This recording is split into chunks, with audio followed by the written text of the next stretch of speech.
Moving on up, number 59. All right, let's get started.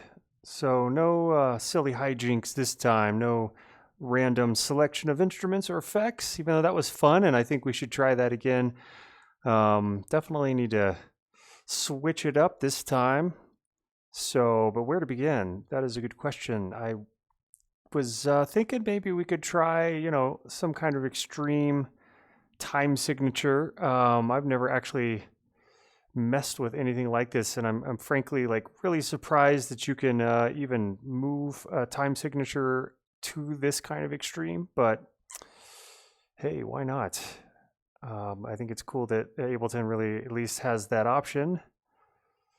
So this means that every measure we have what 99.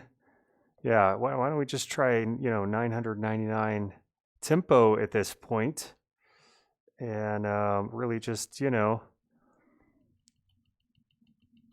show the world who's the craziest. It's really quite absurd. I don't honestly know who on earth could use a 99/16 tempo for what, honestly, or I mean a 99/16 signature or a 999 tempo for that matter. But it's nice that we can have that option. Yeah, and it seems that yeah, this may be a fool's errand. I see a lot of MIDI coming through. I see the operator just not having it, which is really funny. I've never actually tried to push things like this far, but it's fun to do it just to see what happens.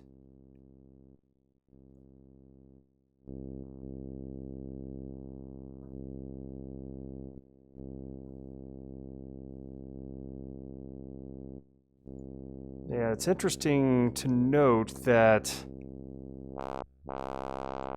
we've almost got our own oscillator happening just from so many notes at once. Okay, so I guess the filter was down, and that's why we were not hearing anything when I pushed this course up. I thought that we had broken the operator, but I guess not.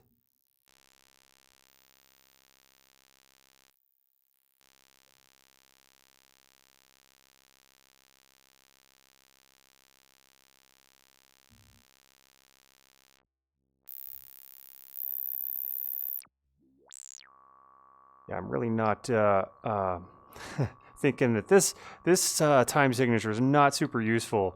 It's like at that point you might as well just turn off of your grid and try and just construct something super free, because that's pretty much what you're going to get here, and no drummer in the world is going to ever be able to handle anything quite like that. So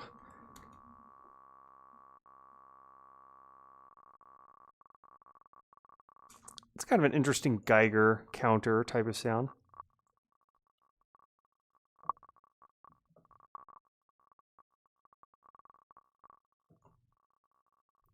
Cool. I think we should automate this.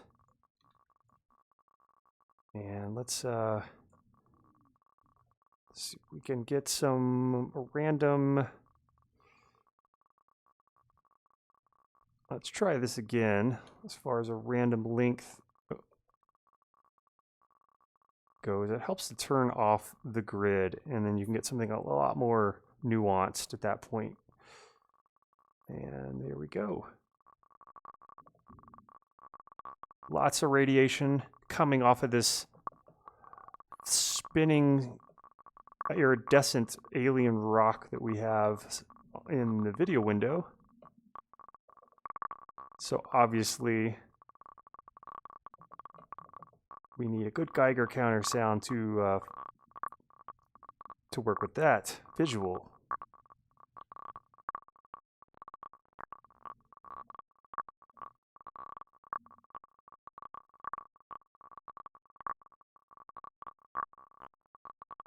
And I'm thinking that because we have such a fast tempo,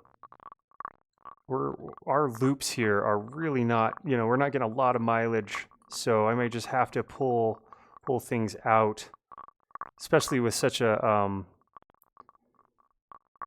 crazy time signature as well. It does surprise me that Ableton lets you have such extremes. Some DAWs don't.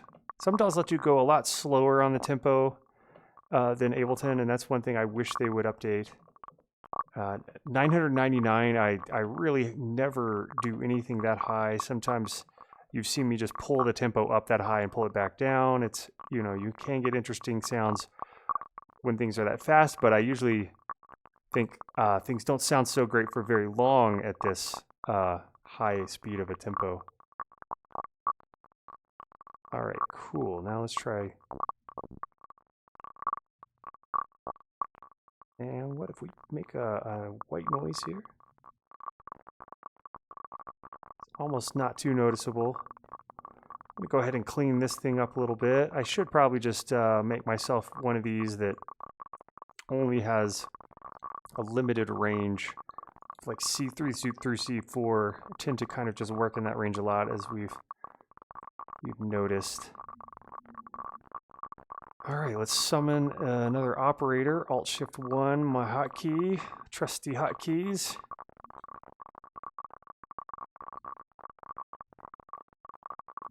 I think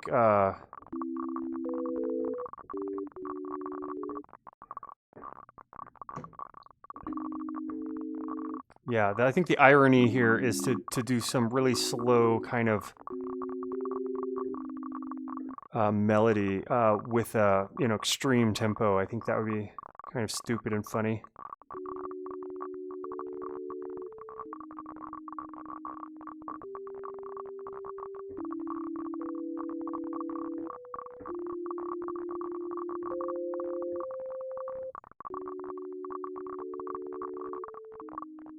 Cool. Let's see about some of this other garbage that we were recording earlier. I guess this is just a repeat of that. Some of this is what I was thinking. Yeah, I love how just this short-ish phrase is like already 11 or so measures.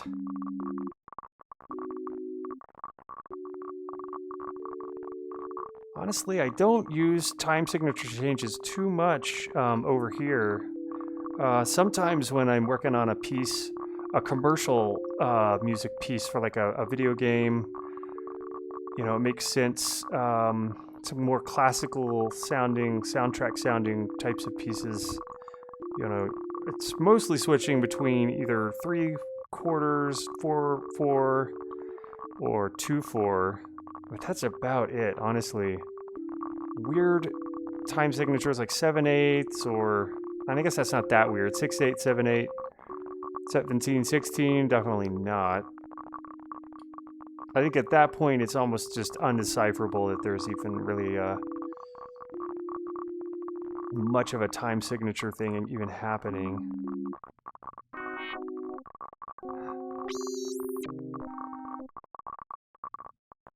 Yeah, I'm really feeling the Geiger counter. That's really turned out really very, very much sounding like a Geiger counter. So I was able to figure out a workaround for this bug. Hopefully Ableton will fix it in a future version of 11. But yeah, if you open up 10, any of the new effects in 11 that you've got a color filter attached to, those get lost. So I was able to just group them and then color filter those, and those do not get lost, which is kind of nice that there's a workaround.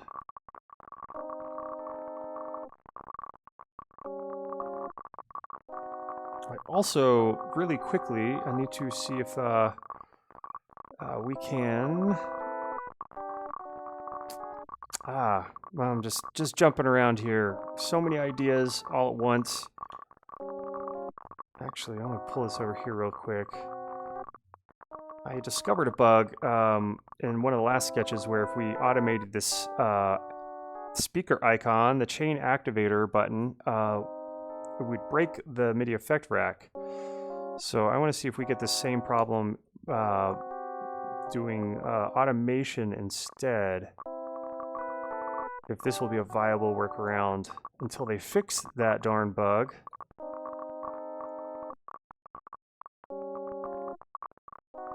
So this is even more of a crusty, clicky kind of sound, and we can get really abusive with our automation and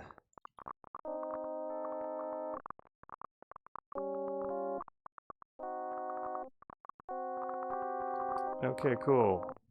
It's seems to be working okay. Hasn't broken yet. So as you can see here, we're really pushing it. But hey, I mean, good coding. This should hold up, no problem. And in fact, in 10 and 9, you know, I do stuff like this a lot, and had no problems there.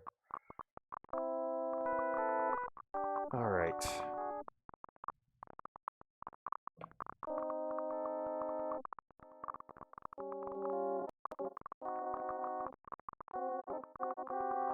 I am curious if we start to sync things. I think we're going to get some real extremes.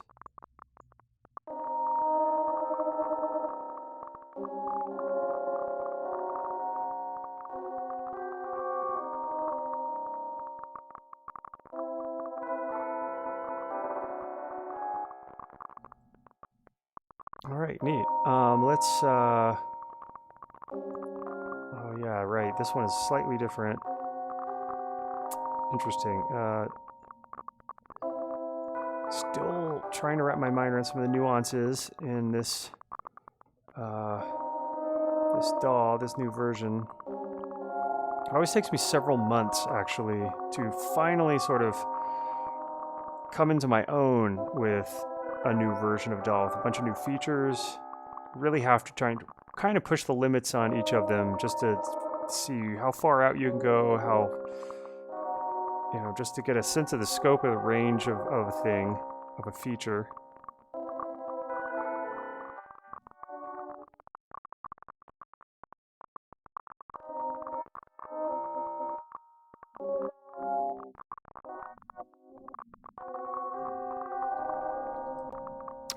Okay.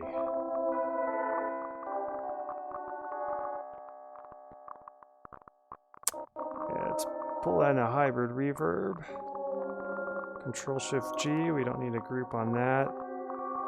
Did put a gain on the end. Sometimes a hybrid reverb gets awful testy and resonant.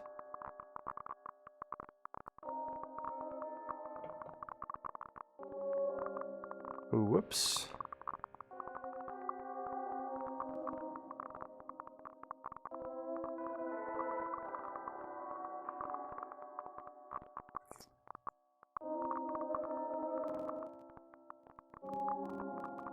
Try not to break this. There is a bug with hybrid reverb.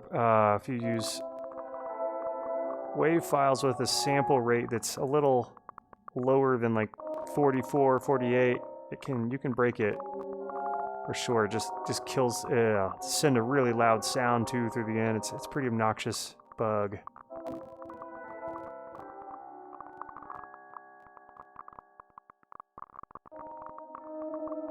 But I do like that we have a feedback option here.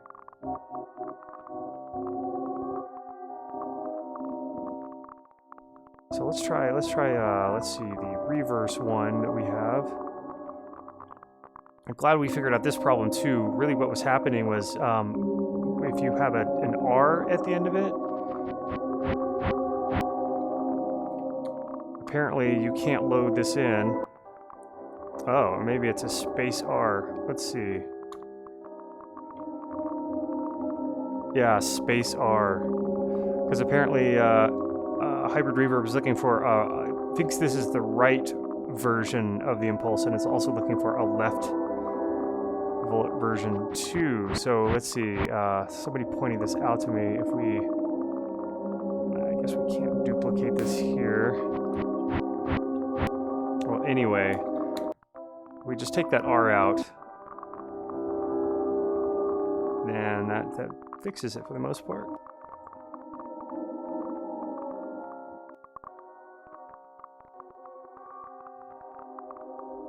And if we up our pre-delay, we should get a nice like feedback loop happening through this.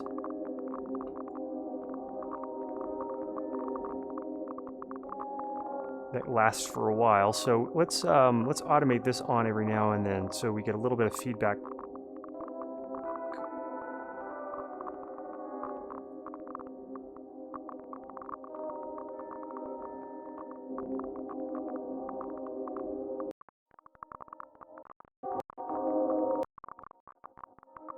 I guess it goes through here and it's delayed by this pre-delay amount, and then it comes back around, and I think that's what this little loop here maybe signifies. I'm not sure, but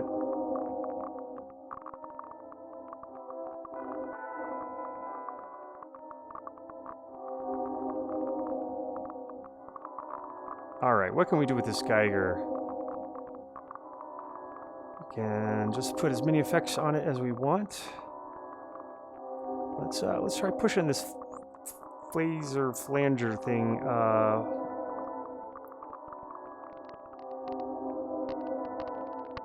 Yeah, 999. This 1/64th is pretty damn fast. You can see that visual can't almost keep up. I'm kind of just waiting for Ableton to break any second now.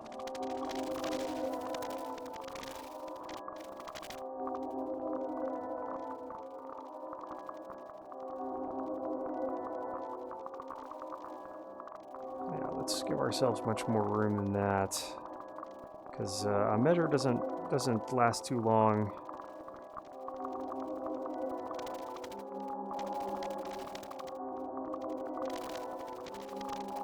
I definitely need to put a probability gate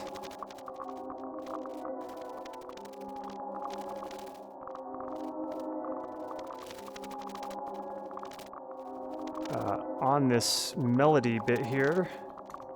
Probably just need to change the notes for that in general. However, I think I'm just going to go, let's see, add a probability gate for now and see where we get with that. That is a long list. Holy crap. So if we keep it down here, you know, we're going to see this go down, but since we've got this feedback all the way up here, it is a pretty cool feature for this. I wish we could do like bitwig and drop effects inside here, although we could build our own version of that with the gate and the audition sidechain audition button on, as you've seen us do before. So let's pull this down and see.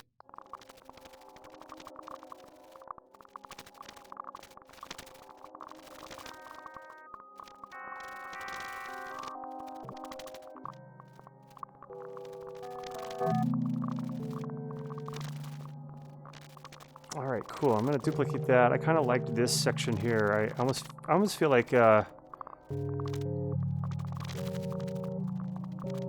this could just be a nice thing to loop. Or maybe it was this here.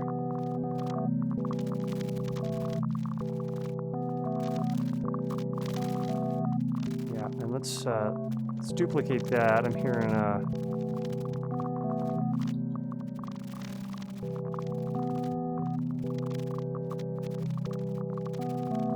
and slow it way down, I think. I guess we can select all of these. I thought we could, and we got some drag handles to stretch this stuff out. Oh yeah, there we go.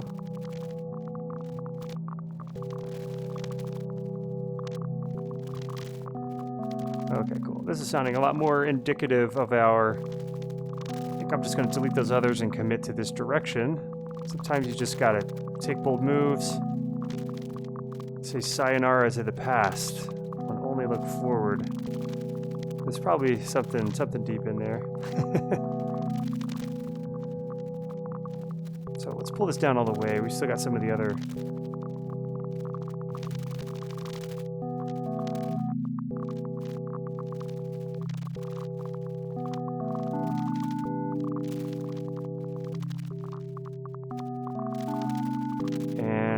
gotta play with some of that probability. It's nice that we can have a probability gate, but also play with the probability of individual notes.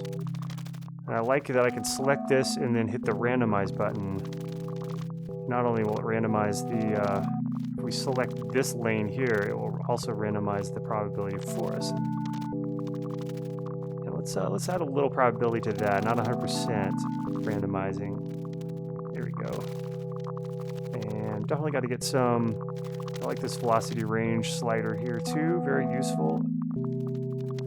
There's just so much goodness going on in this new version of Ableton. They definitely got my upgrade money. I did not even, yeah, 10 was just, oof. I worked on only just used like a work copy, but I actually had been still working on 9 and all my other studio computers, because I felt like 10 was kind of a joke in some ways. I mean, there's definitely some good things, some cool effects. The echo is really nice, and the drum bus, I use that thing all the time. So, but 11 actually has like really sweet features that push the whole creativity envelope forward, I think. Let's set 1-1 there. Yeah, we'll just, clean it up a little bit. All right, gotta work on this tone a little bit for this melody. I think we need a tremolo for our Geiger's a bit. That is the thing with a Geiger. The sound's pretty steady. There's not much volume modulation. You either just get a high rate of it, or let's try 2 of these in a row, see what we get. Gosh, I really wish if you duplicated this, you would also duplicate the automations and modulations. That would be a cool option there. Very slurpy. I like the slurps.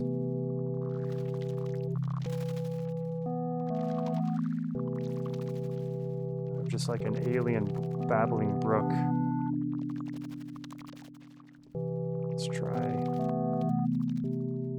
Let's just take this thing all the way to the top, see what we get. Wow, okay, that's pretty extreme. Oh yeah, I totally forgot. We can open this thing up and also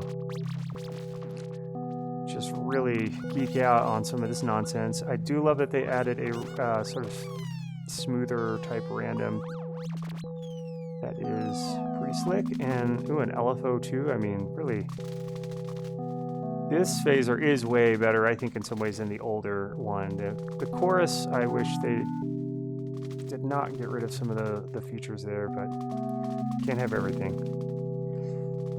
Yeah, speaking of, let's bust out one of those old school effects. Drop it here.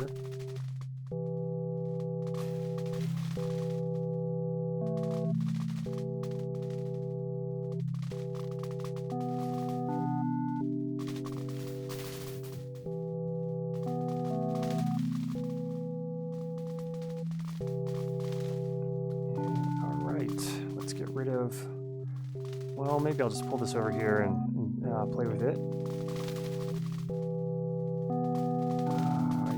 I do like a one pole, really slow moving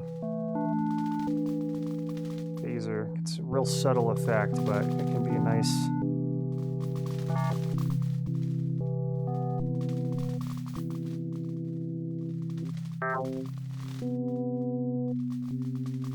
Let's play with some looping here.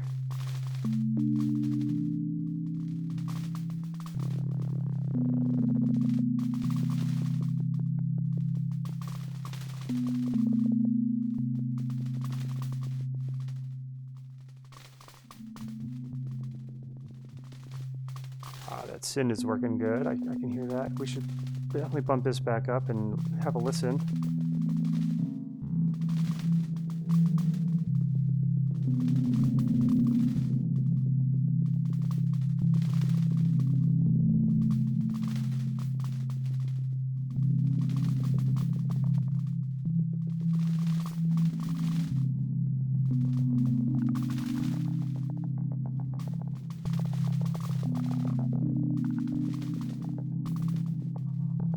interesting little nuanced tones coming out of this operator now.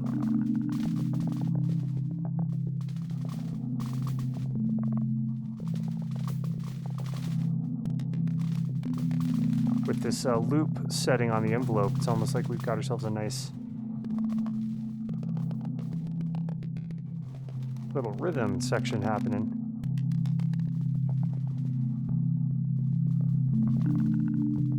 Yeah, really putting this 999 tempo to good use. Not really. Of course, if we slow this down at all, this is going to be the most, it's going to be the snail of snails. Tempo.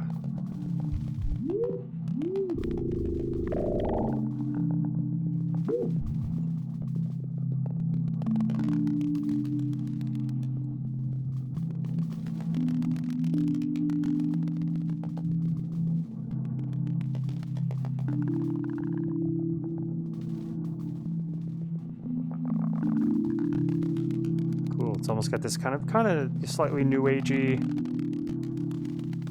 loopy vibe. We get that little bit of new age in there. I listened to a lot of that growing up as a kid. There's some really cool tones in some of that stuff. The Barramundi samplers come to mind.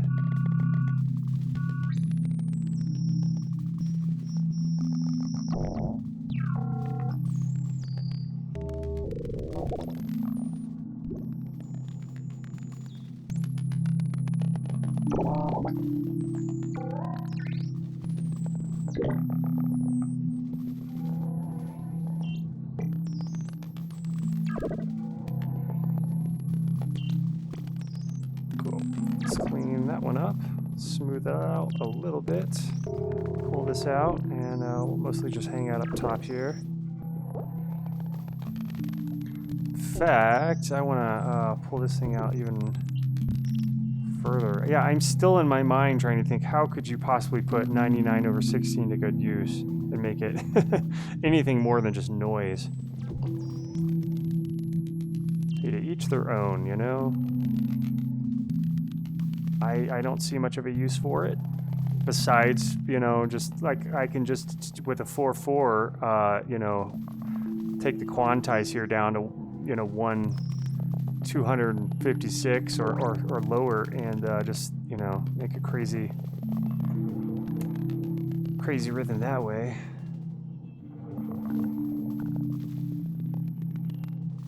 Alright, I sometimes forget that I have these sweet hotkeys.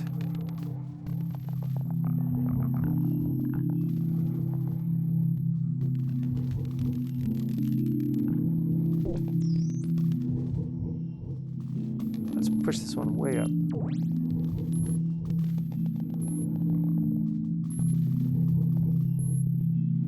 And we need to make this... I am interested in this scale button here. I haven't quite perused or sussed that one out yet. I'm sure it does really cool things. Here we go. And let's pull the range up on that, and we need to set this length much higher. And I did at least figure out what I was doing wrong the other day when I wanted to get that line thing happening. Gotta hold down control, but you gotta be in the pin mode. Pin mode does the trick. So we got ourselves a nice ramp.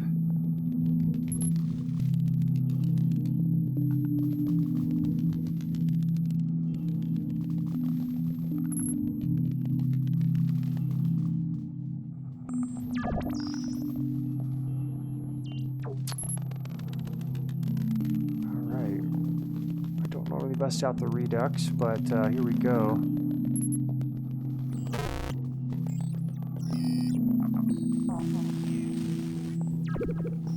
I do like the sort of subtle noise you can get with this jitter.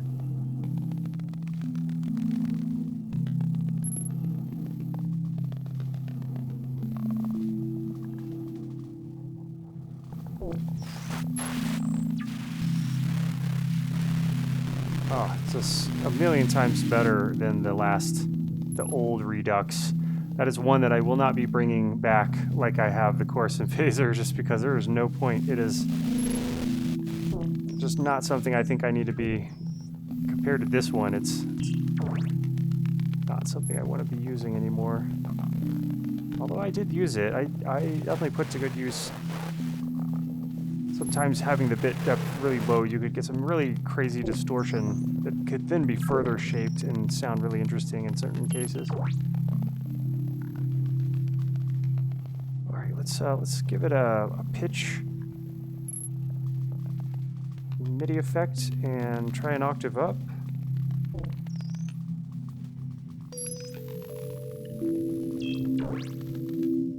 It's nice every now and then, I think.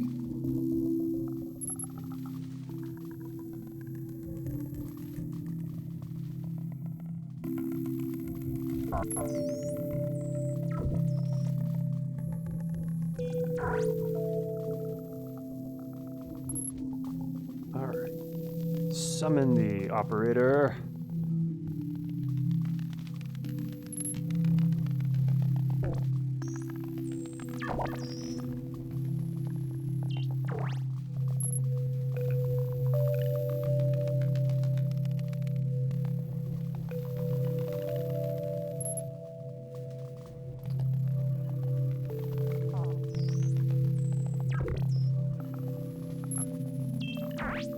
Wow, this one note is just so tiny in this, in the grand scheme of things.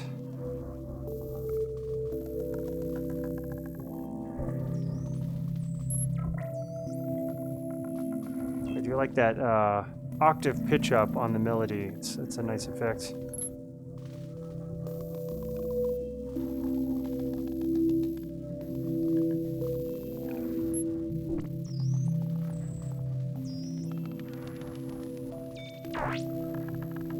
Very generative with all that probability in place. But that's what makes, you know, a good 6 minutes kind of interesting, when you've got a lot of things sort of happening by chance. If you put the right things in the right orders and the right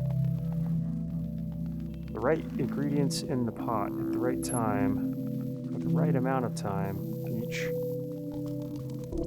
can be really cool and effective sounding.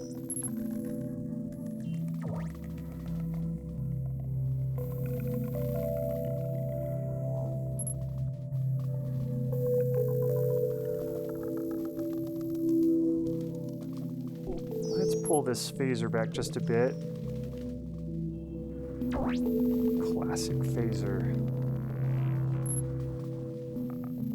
Not the best sounding phaser, but you know, in 20 years it's gonna just be such a great vintage sounding crappy digital phaser.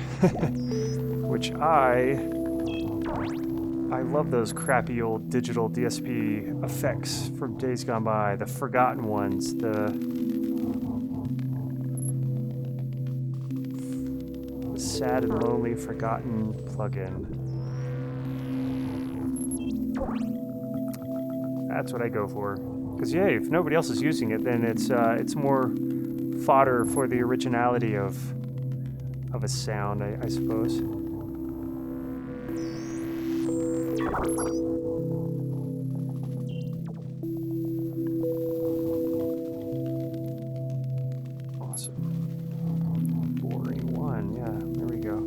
Title. Very fitting.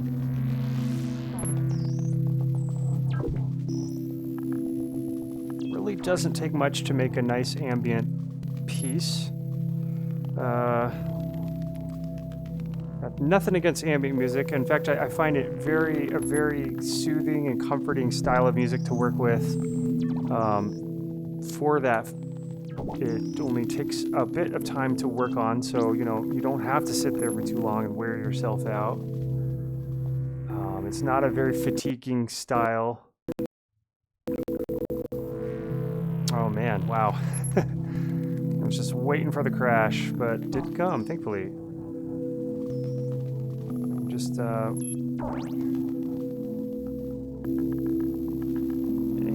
ambient music can be medicinal too. There's a lot of benefits to it. I mean, I love a good, you know, IDM piece to tickle the brain, to get the cognitive energy flowing, you know.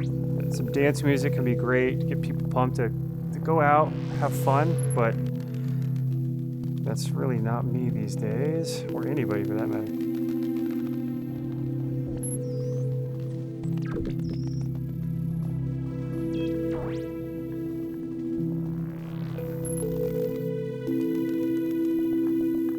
Yeah, once you start adding in those orchestral sounds, it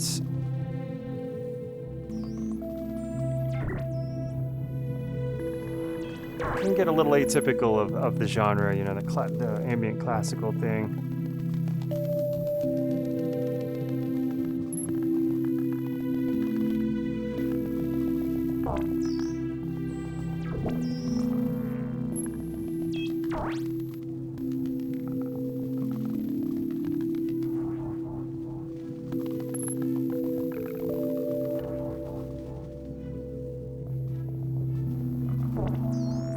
But if we run these through, you know, a bunch of dumb effects, hey, maybe it'll...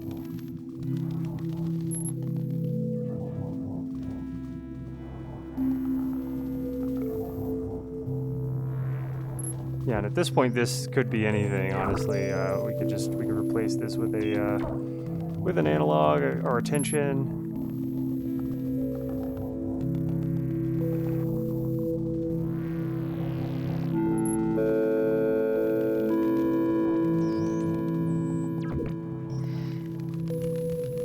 Let us also try to get another MIDI stream going into... I think I want to pull MIDI from analog and push MIDI from this back to analog, but straight to the... I suppose we're doing this MIDI has to be set from the plugin itself. Okay, so we'll pull this from, we'll just say no output and pull from 8 MIDI. And this way we only need one MIDI clip here. And, because I guess we can't take MIDI straight, I mean, maybe actually, hold on. Maybe I can just, yeah, okay, let's just, let's bypass this overcomplicated, convoluted method and see if this will work.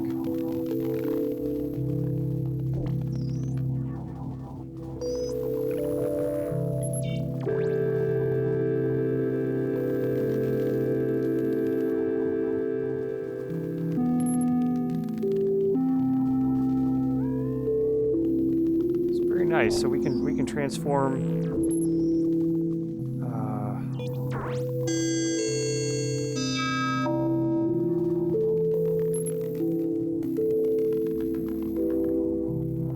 instruments very nicely with this spectral resonator. I'm very curious now. I like this. We have a poly mode that's pretty useful. And yeah, let's get some of that sweet island pitch bends in there. Let's call this island.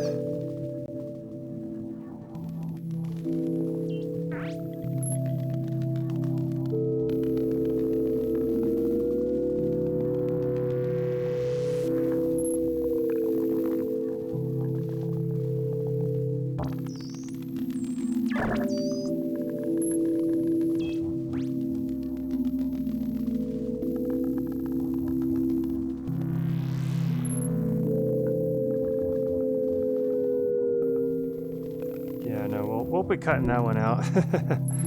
There's always that amazingly terrible keyboard player in me that comes out.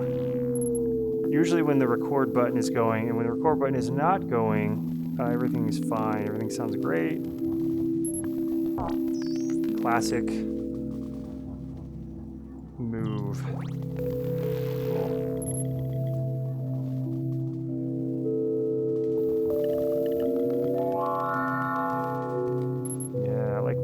Some of this to be slowly modulated over a period of time. We'll give it a long period of time in this case.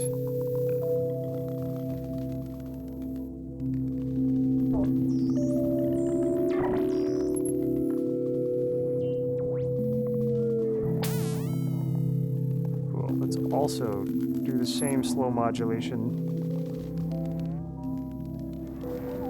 This one might be too transformative. It may not be a good one.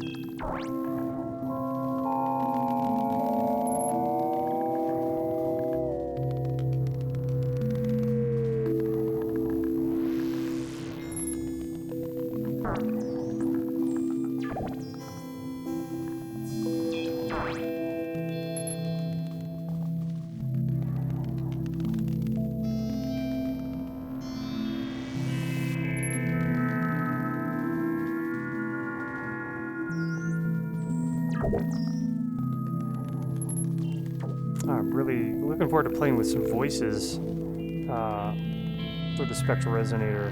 That's going to be interesting. We'll start to hear a lot of that, I think, in songs coming up in the next 3 years or so.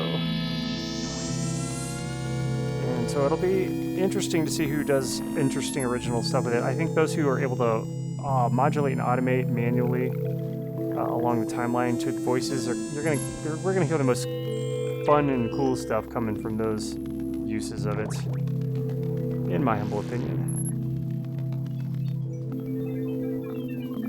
Wow, just really granular. Wow.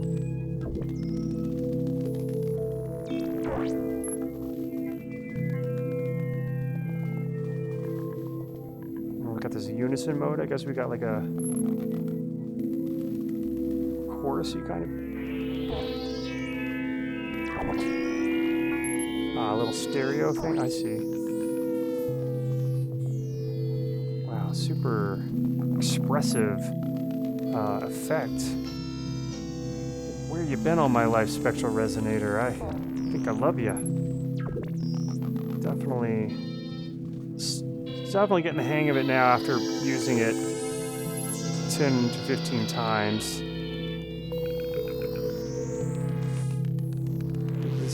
It's an interesting one. Now I want to hear what the melody channel will sound like with one of these. In fact, if we just copy this over, this will be affected by the notes from the island one. So that's...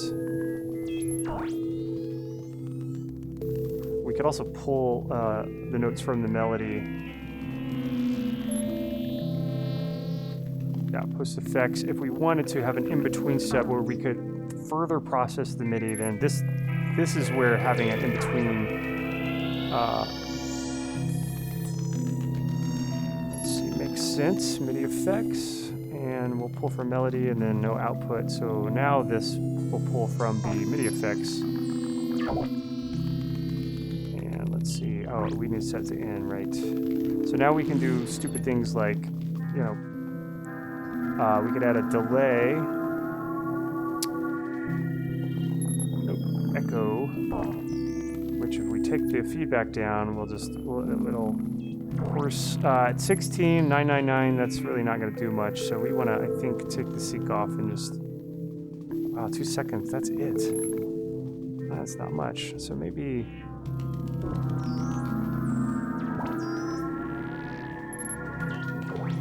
Yeah, let's take the unison down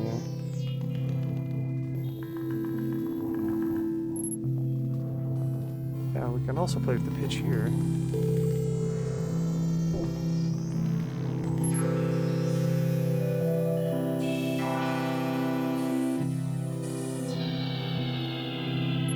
Very trippy.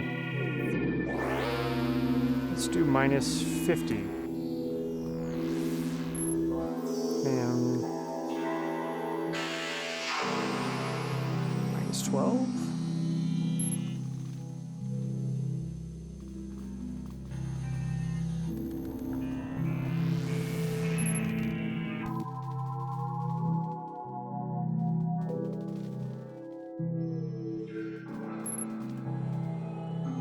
Things are taking on a very alien and shiny, iridescent quality.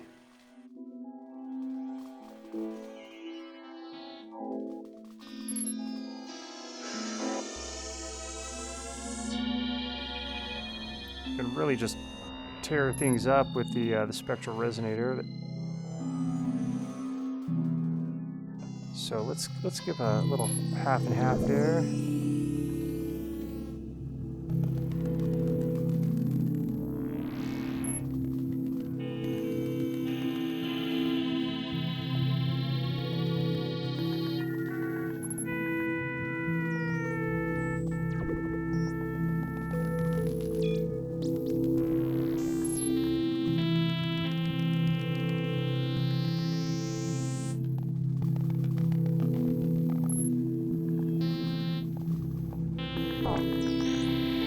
Almost sounding a bit out of tune.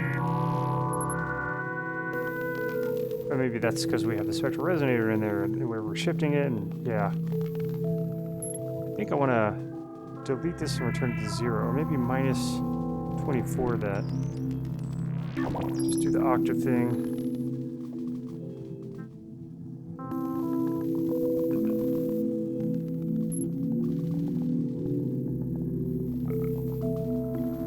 Plus 20, plus 12, plus 24 maybe? Could be too extreme.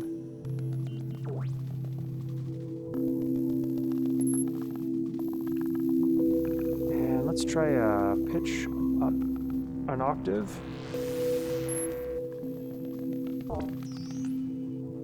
Let's just actually try to boost this thing up. Oh.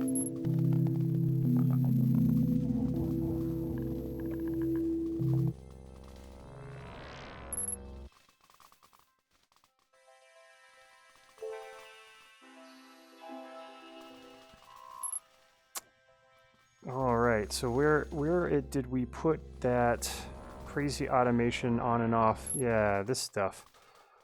I really want to.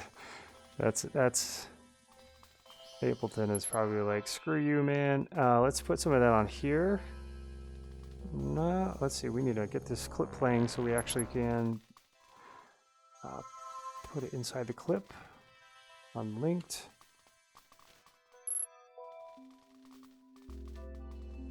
So that thing's going crazy. This thing's gonna go crazy. And hopefully nothing breaks. So now we've got like a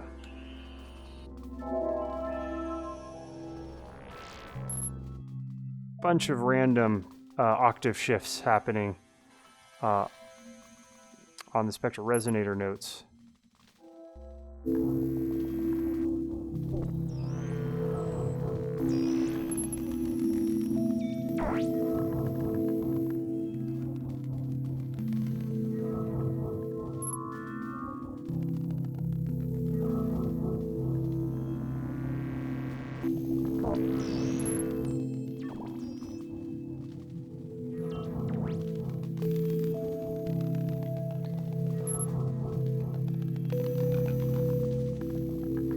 Like this, the strange pulses we're getting coming out of this hybrid reverb. I'm gonna hold down Control and drag a copy here.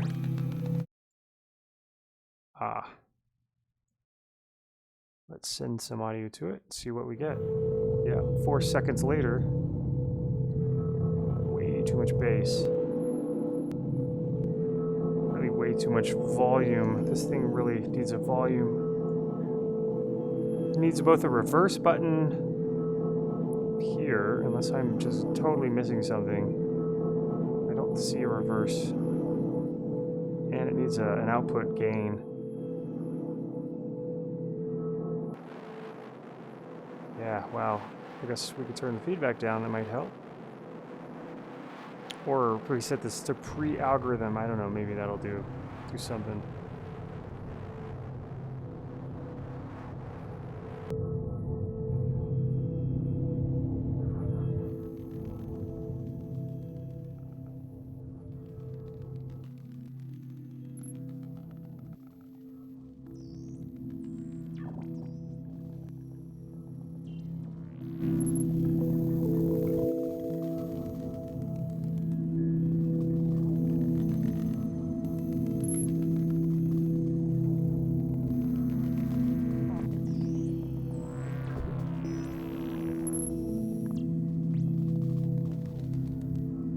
guess this could sort of work as a gain. We just, you know, have like a really crazy shelf.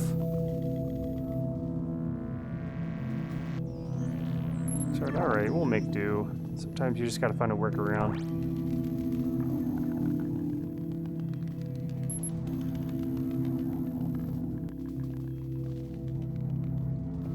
I feel like this needs a bit more stereo happening.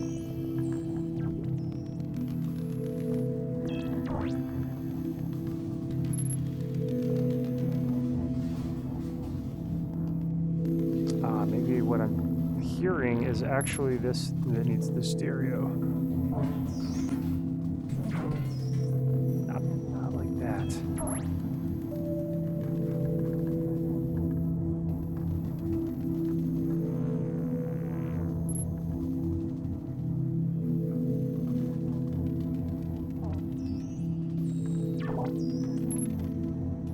Like we maybe kind of lost this one also. It sort of comes through.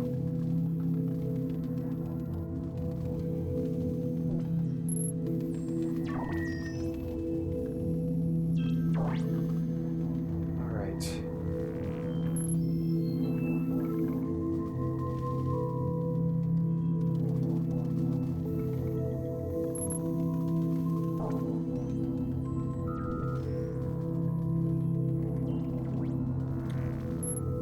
Let's see, bassy.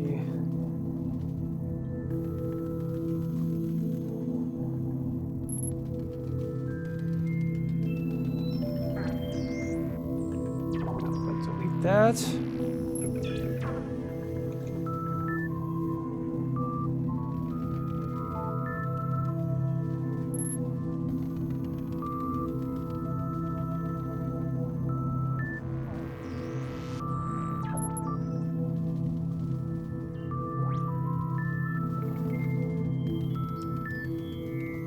Let's definitely work the probability in this.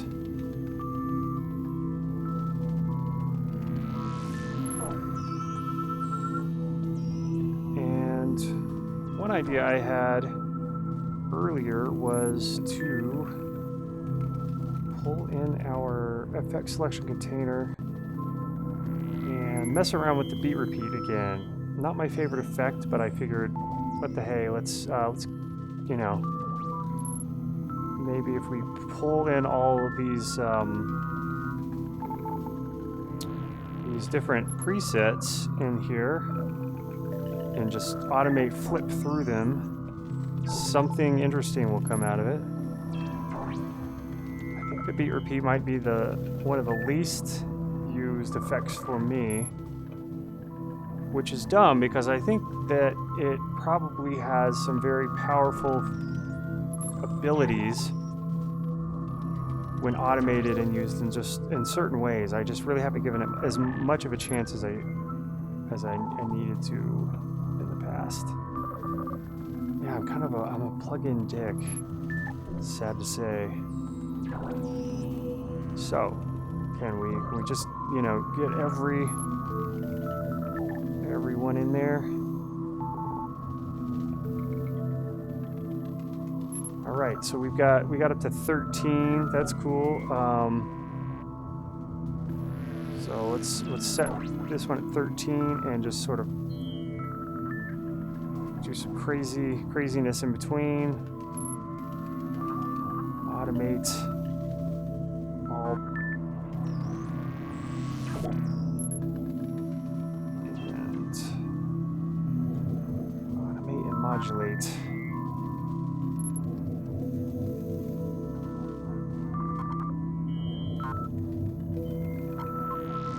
I'm also going to split this thing up into the left and right. So yeah, let's just take it even further. We have this awesome utility that's somewhere here. Left and right split. Yeah, I think I want the one with separate controls so we can control, yeah, the wet and dry separately. And let's dump this one in here. We'll call this our beat repeat.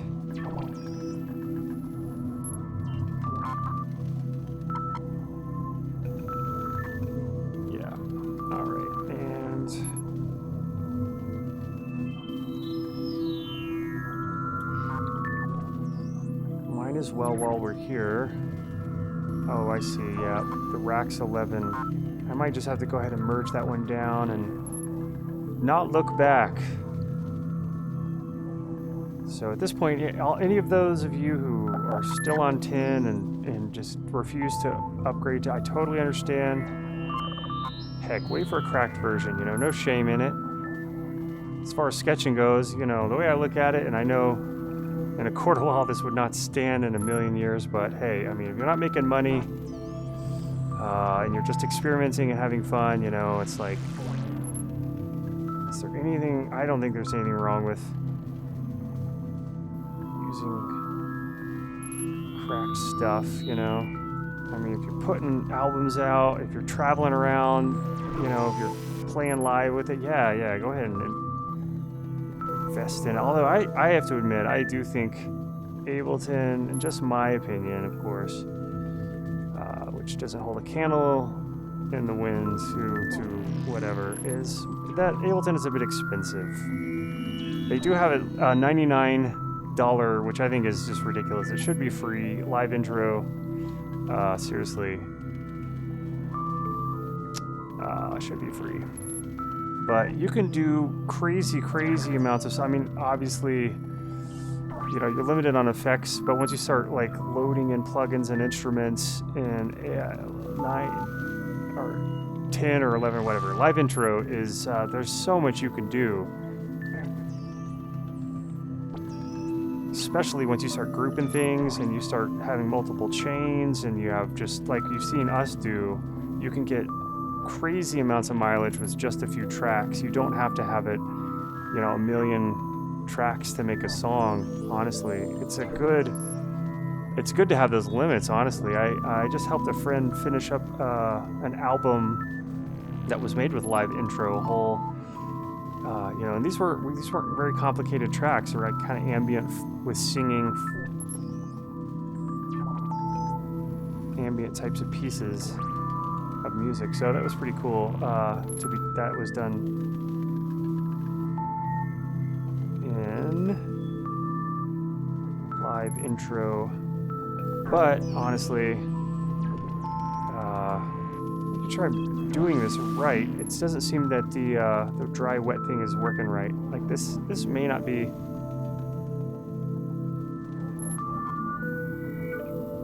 This may not be set up 100% correctly, or these weren't labeled properly. It's 0 is wet in this case.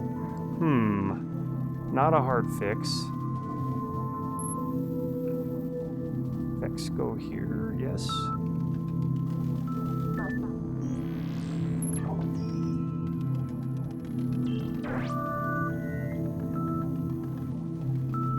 So that's left. Yeah, it's interesting.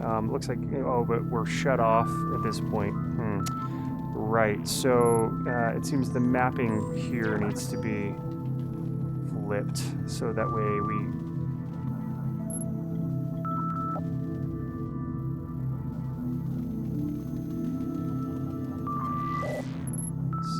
Sounding a bit more like what I would expect. Since we have so much probability.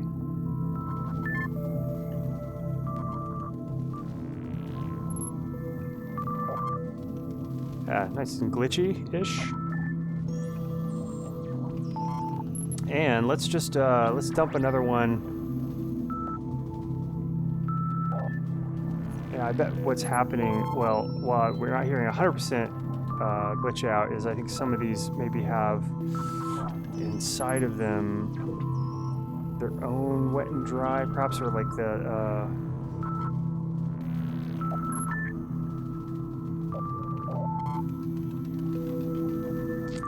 they allow the dry signal to go through, I would guess.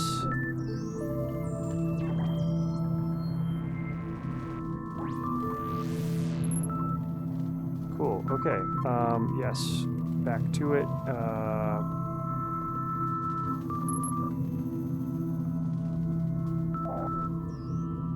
X11, yes, repeat, effect select, yes, let's do another one of these.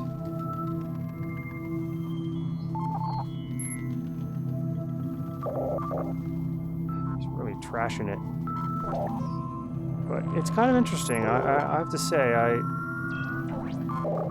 I like the unpredictability.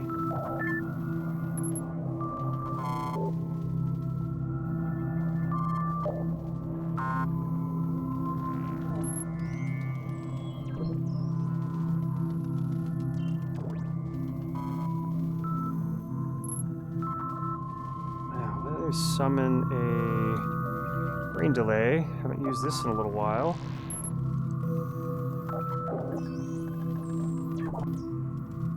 I think this piece of music could last, you know, in a live set or, you know, as a song for, you know, 4 or 5 minutes.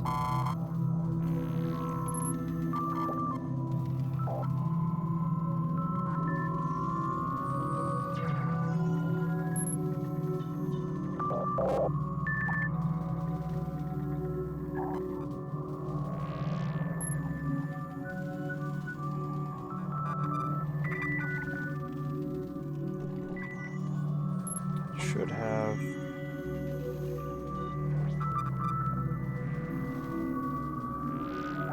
All right, we're gonna do that. So let's get these 3 green delays.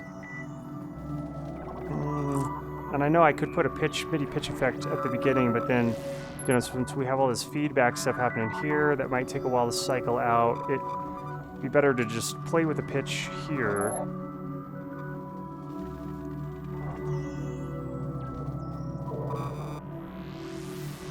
All right, let's unlink this. We'll make this 24.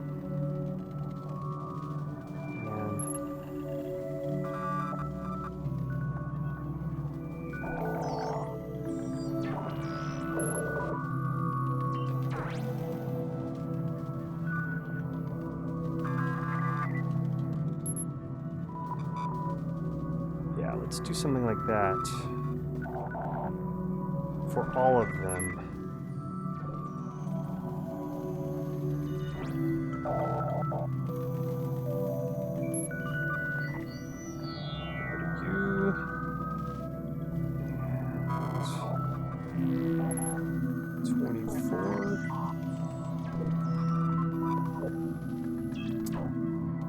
Copied from this other one. Apparently not. Well, I suppose it wouldn't be hard to just replicate that, to be honest. That's what we should do. If this doesn't work. Okay, cool. I think because I held down Control and I copied this thing over, I lost my clipboard. Screw it. I'm just gonna... I know that the wet dry on this thing is glitchy. I don't think it'll be super noticeable. Cool.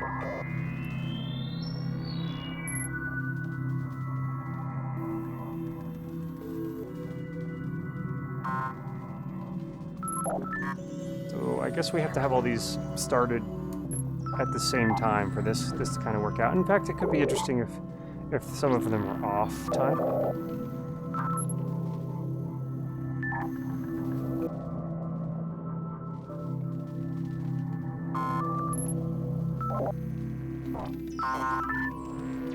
Let's put this feedback down here, I think.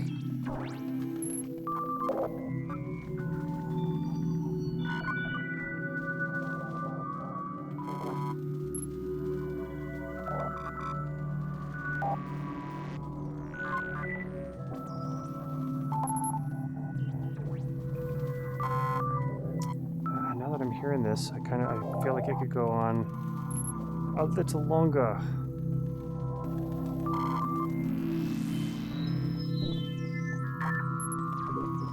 So what do we got here? 28 now?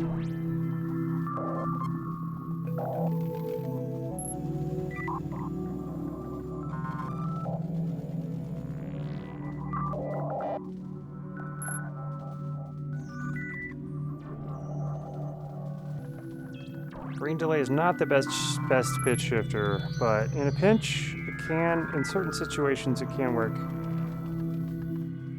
quite okay.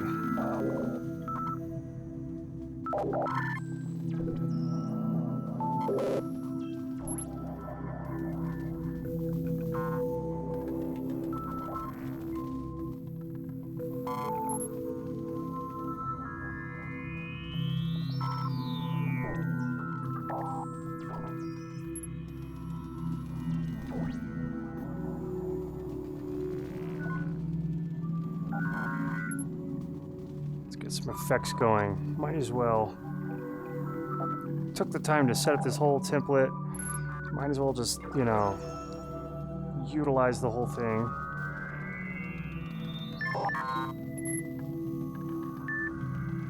I am curious what happens when we... It's like a whole other... It's a whole different piece of music.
The smoothing that convolution brings to the table. It is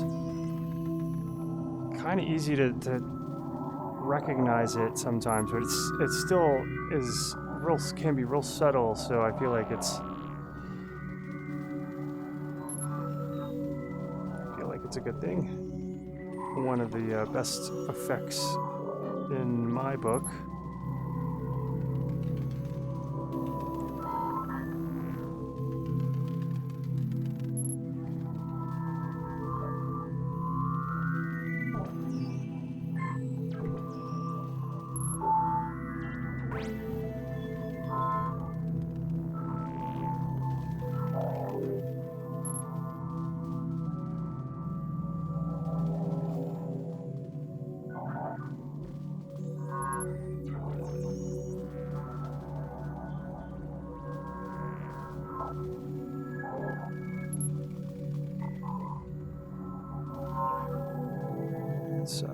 Definitely some more filling out this. Whoops, did not mean to do that. Pull this in a little bit. Clean it up.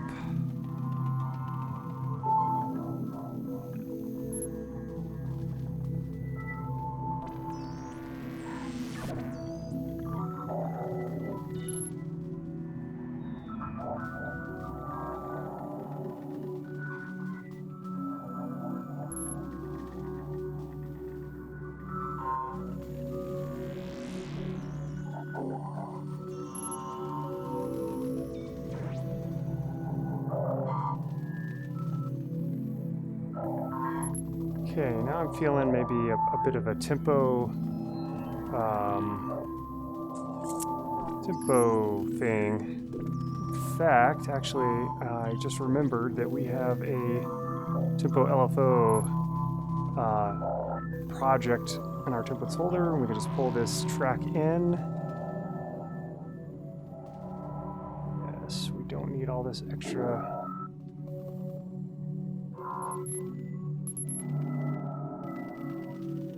So let's see, we've got target tempo. I think this is the one that needs to go way high up.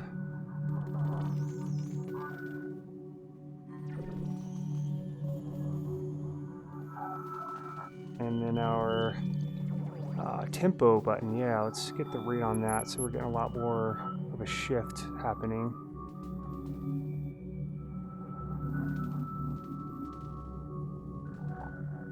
There we go. So it stays at 99, and then just sort of jumps down from there.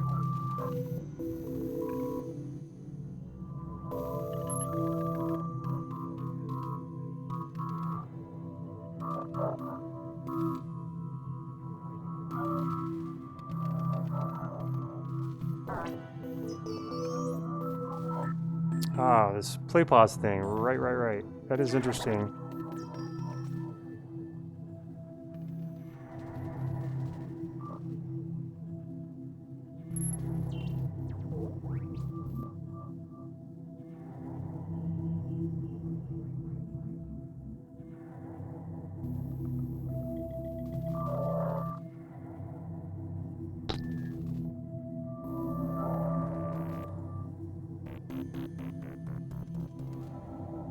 Fascinating. That's funny. That's really unexpected. I didn't.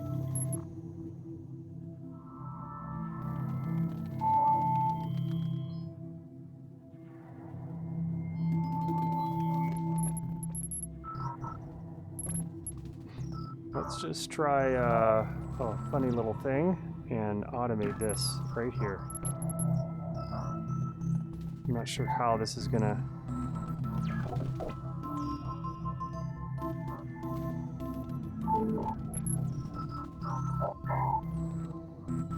It seems to work.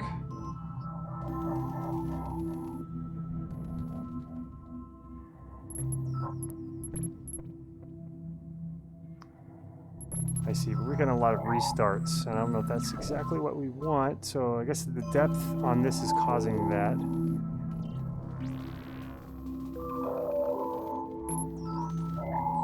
Maybe if we automate this one. See if we get the restarts.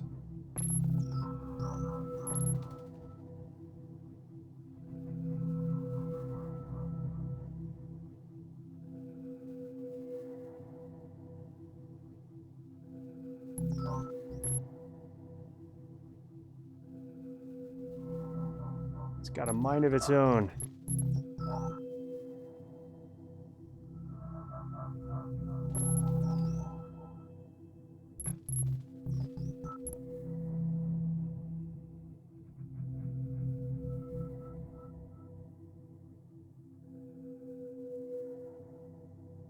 Let's delete this.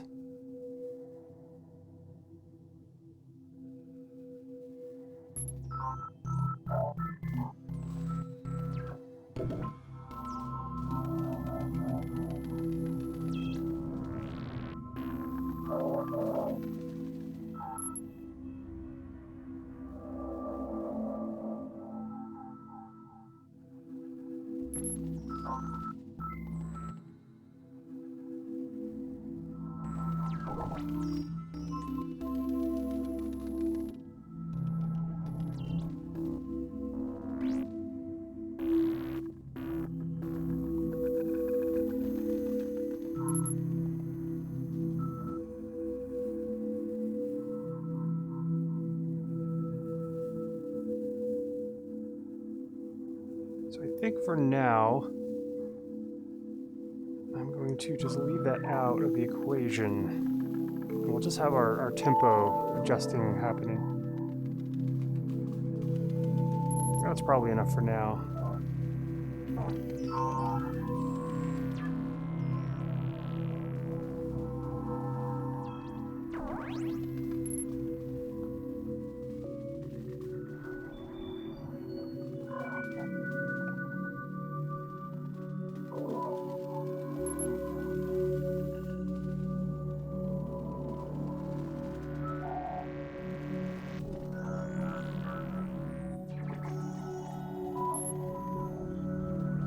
Let's see what this crazy thing sounds like in here.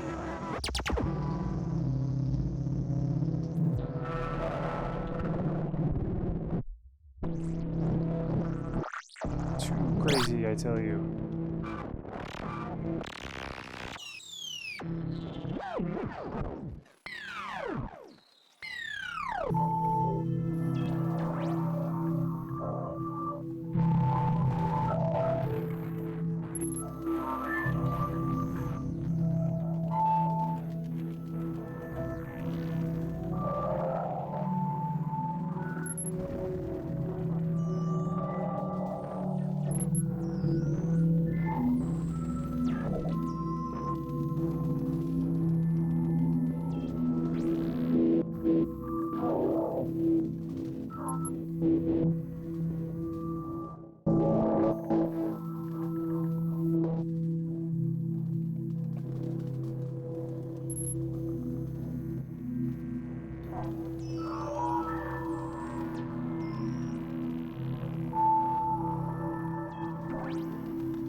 nice when we can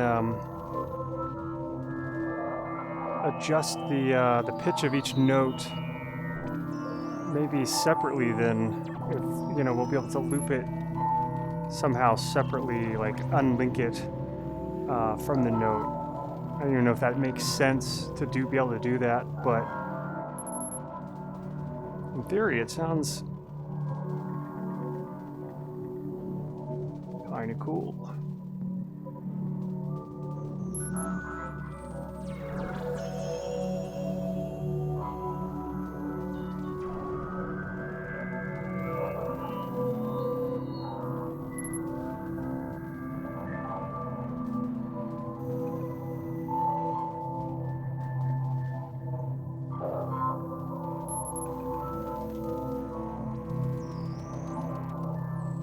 We could certainly add any number of kinds of beats to this, or rhythmic type structures. Part of me just kind of likes the slightly bassless, beatless, melodic, drony texture of it all.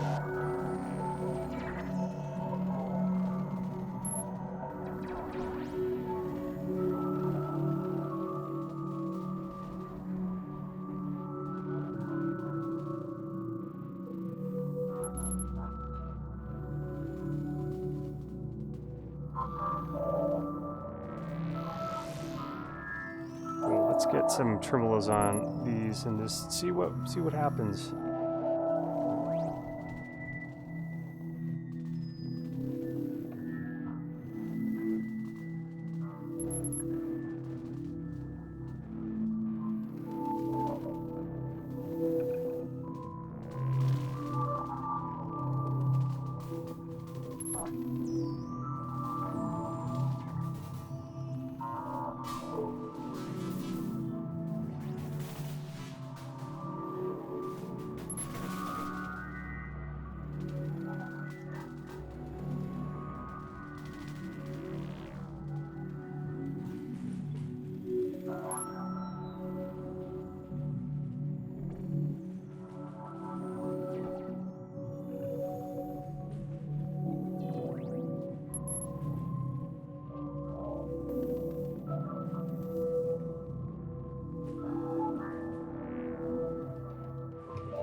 Yeah, probably not.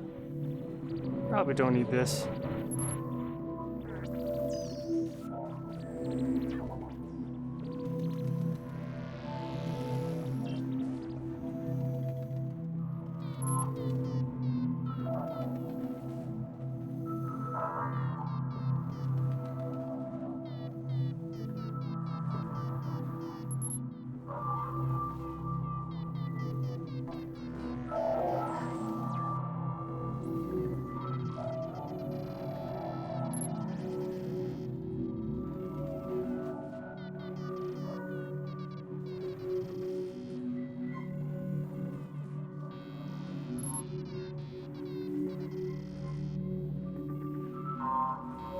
But why not? I always change my mind.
I kind of am curious what a beat will sound like in all this mess. And I think at this tempo, it's not looking too promising, but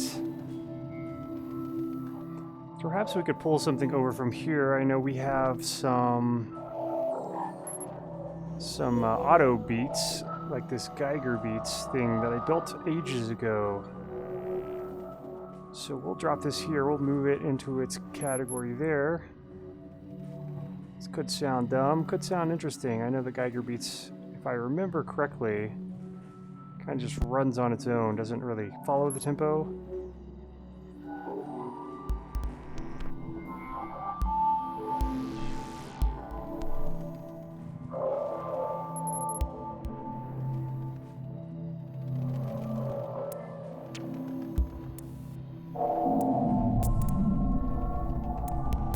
Does a lot of different things. I think I built into this a bunch of chains. Yeah.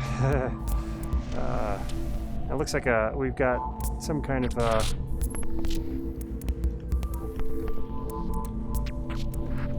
mean, it doesn't off the bat sound terrible. It's a bit mono, I think, but yeah, it looks like we got some feedback loop happening.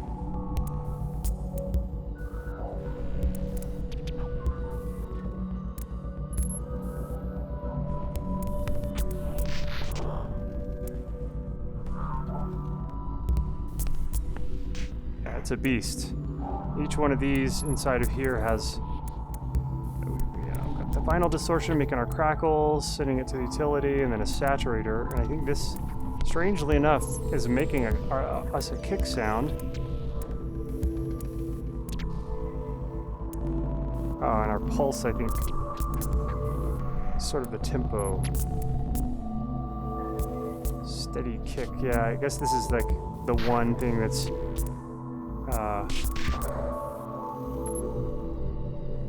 so very, very like generative and off the grid based. So immediately I'm going to be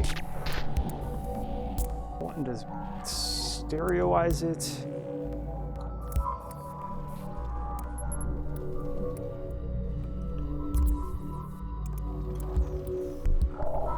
And get a drum bus on there, of course.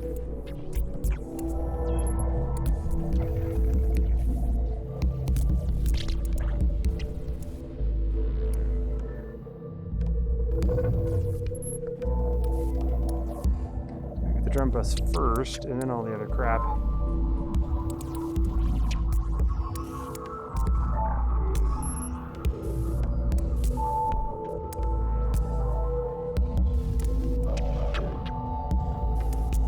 It would behoove us to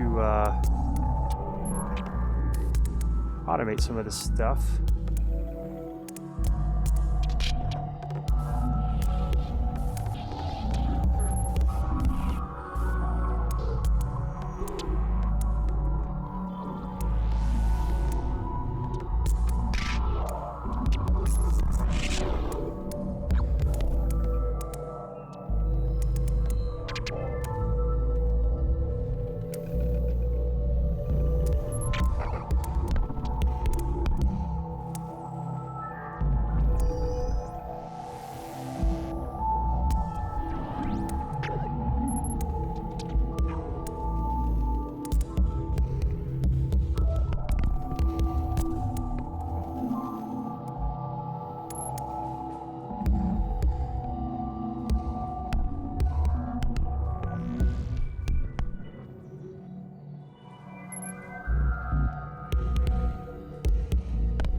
Like this haphazardous beats.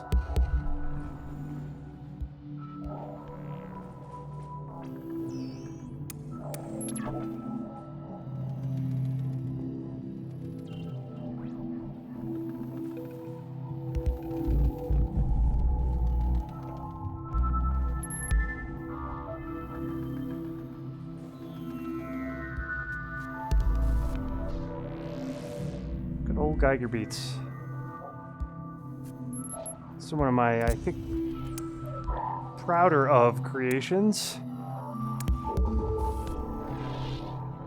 I am gifting to the world. So I don't think I was actually going to be using it on any, off the sky stuff. Is just, it doesn't have a lot of these kinds of beats in it anyway, but I still love dabbling in the beats.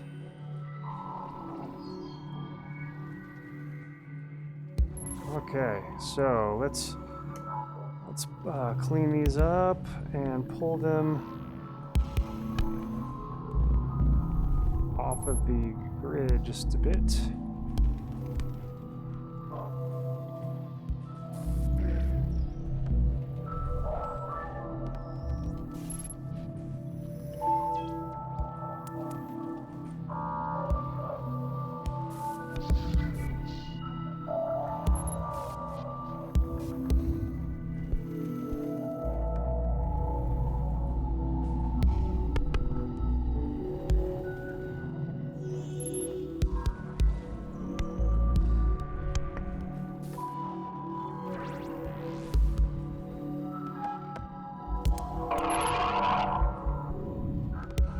Some nice unpredictability.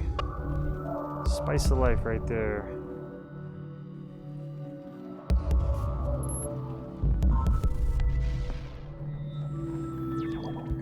And I try to set up when I'm building these types of rack situations with a lot of cool stuff inside, a lot of sound generators in there, so that you can basically just perform this thing live by just kind of moving around the different knobs. It's a lot of fun, and it's not easy to build stuff that way, but I do find that it's a good fun challenge, which I do enjoy. When you spend so much time in a piece of software, it really helps to try to think of challenges for yourself to make it fun and interesting and explorative. It sounds so simple, but it is. I don't think it's so simple to, be challenging oneself. It really does take a lot of practice, a lot of kind of almost forcing yourself to have to just do it. There are definitely days, many days along the way where I just didn't feel like doing much. I would usually at those points try to just experiment with plugins, not really even try to force myself to make a sketch that had any kind of meaningful direction. So it helps to have a backup plan, I guess.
Get a little bit of reverb on this, and I think that's it.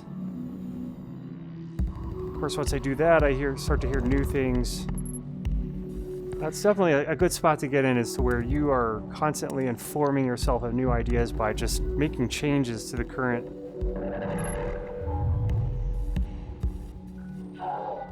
Easier said than done, of course.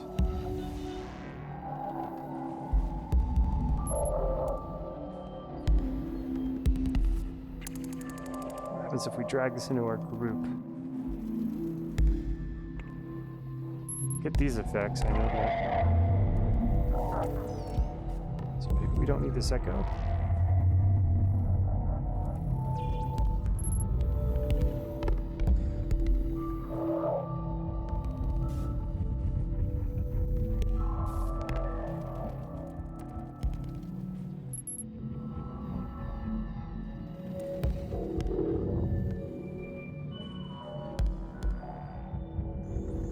interesting. So the kicks and the bass coming through some of these convolutions are really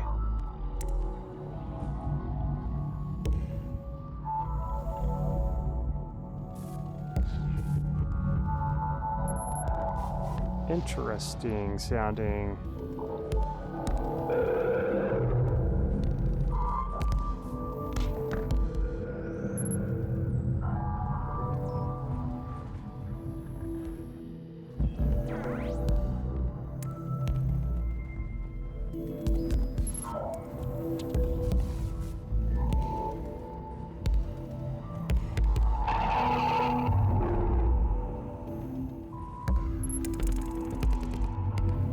See, now I'm starting to hear all this other dumb crap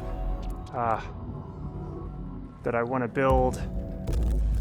Let's see, Echo EQ3. Just really quick, I promise. This is it. I'm really just promising to myself. And I probably already have a thing in my racks folder that does this. This is a multi-band split. We should have a low, medium, high. Yep. And then I wanted to put a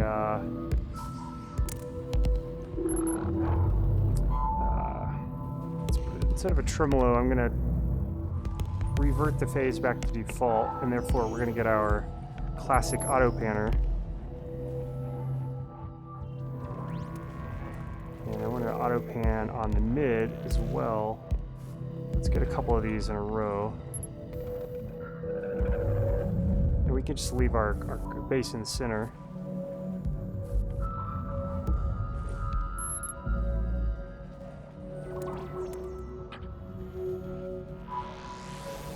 Cool. Almost has like a Future Sound of London vibe, this whole piece. Which is a group I really love. Dead Cities, Papua New Guinea, that whole era of fsol was one of my favorites. Periods. I don't know about their stuff these days. It's maybe a little, maybe they were out of the game a little too long, or I don't know. Could have been the classic case of you got famous and didn't have to do anything, and then you lost your touch because you had nothing, no reason to struggle or push yourself. Who knows? I haven't really liked their stuff these days, but that just means I'm not a super fan, I guess.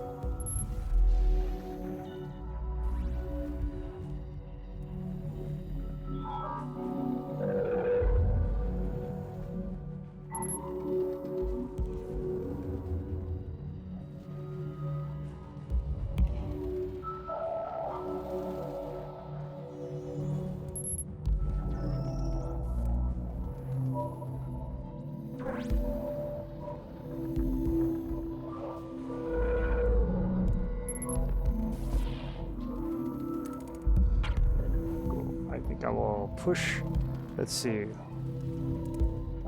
push the Q gain and then pull down the bass some. So let's push it up 6 and then give ourselves a low shelf.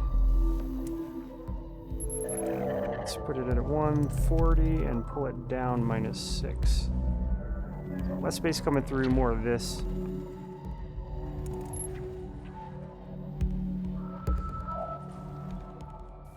fsol homage. Well, not so boring anymore, I suppose.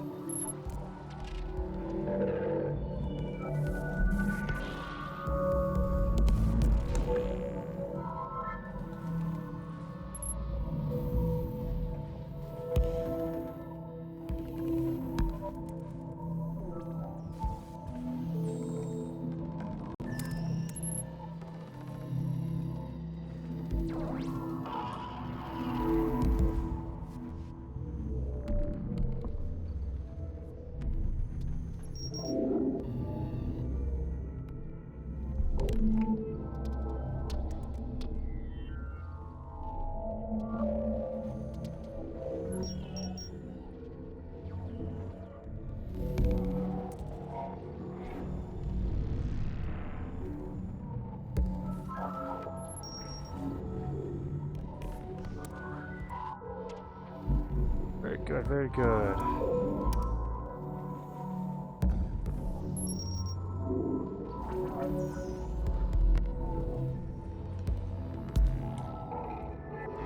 built some fun stuff in this one, I must say. It's been interesting. It's always nice when you can walk away from a sketch and have a couple of new racks.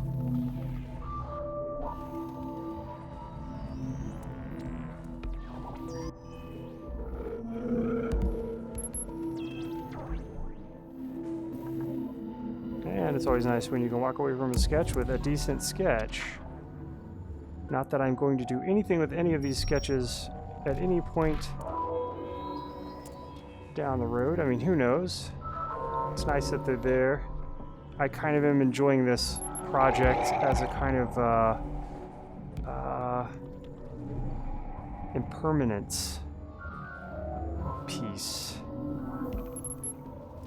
It's a good way to remove oneself from the ego, and I think that's good as an artist to practice. You know, do things for the sake of just doing them and not to get any kind of personal, I mean, I guess sharing, you know, is still kind of an egotistical move in some ways, but maybe there's no way to get completely away from the ego without just sort of removing oneself from society in general. That's a conundrum. All right, cool. I am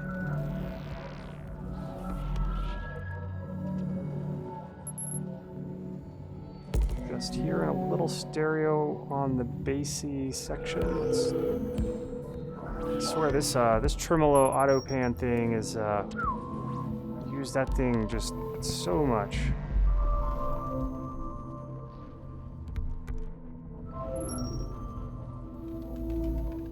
All right, cool. I'm gonna leave it at this, and yeah. Hopefully get some sleep and pick this sketch thing back up soon. I definitely think we matched our simple and repetitive screensaver floating alien rock thing here.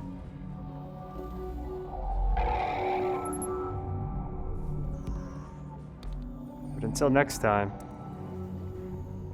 have fun.